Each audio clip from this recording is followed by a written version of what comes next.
Good day mga kasaka, panibagong araw, panibagong video, panibagong vlog at panibagong update na naman.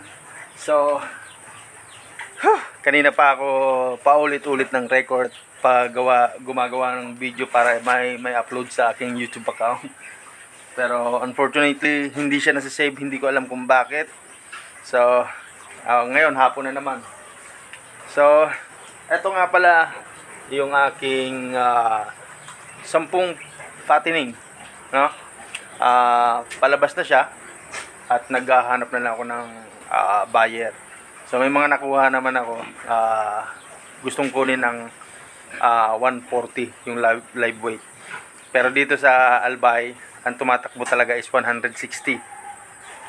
Kaya sabi ko 155, 150 ibibigay ko basta isang labasan lang, isang kuhanan lang.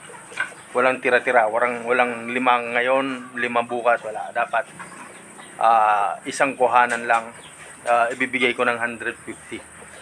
Pero talagang sa ngayon yung mga nagbebenta o nagkakatay ng baboy, well, hindi natin sila masisisi, no? Negosyo yan. So sa atin naman, negosyo rin to. So, kailangan din natin na protektahan yung karapatan natin. Tayong nakakalam ng pagod natin, tayo nakakalam kung gaano kalaki yung ginagastos natin, yung effort natin.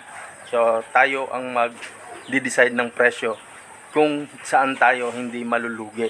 So, 140, luging-lugi tayo doon mga kasaka. So, ayun.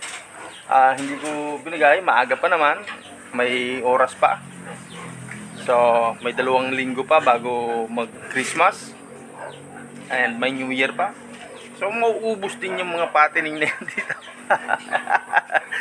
So basta kapit lang, i-update ko kayo kung kailan natin ito mabibenta. 150, 155 ibigay ko sa inyo isang angkatan. Kung para 2, 3 kunin nyo sa akin ng 160. No? Hindi ko ibibenta ng napakababa ang aking pinagpaguran. So, ayun lang. So, sa mga kasaka natin dyan, lalo ng mga katulad ko na nagbababuyan, maging matatag kayo. Huwag nyong ibibenta ng napakabarat yung ating mga pinagpaguran. Alam natin kung gaano kamahal yung feeds. Alam natin kung gaano kapagod. Alam natin yung pagtitiis natin para mapaganda at mapalaki na maayos yung ating mga alaga. Huwag natin ibibenta ng napakababa. So, yun lang. Hanggang dito lang ang ating video update. Maraming salamat sa mga nag-subscribe. 1,050 na tayo. Minutes na lang yung inaantay natin. Thank you very much sa suporta.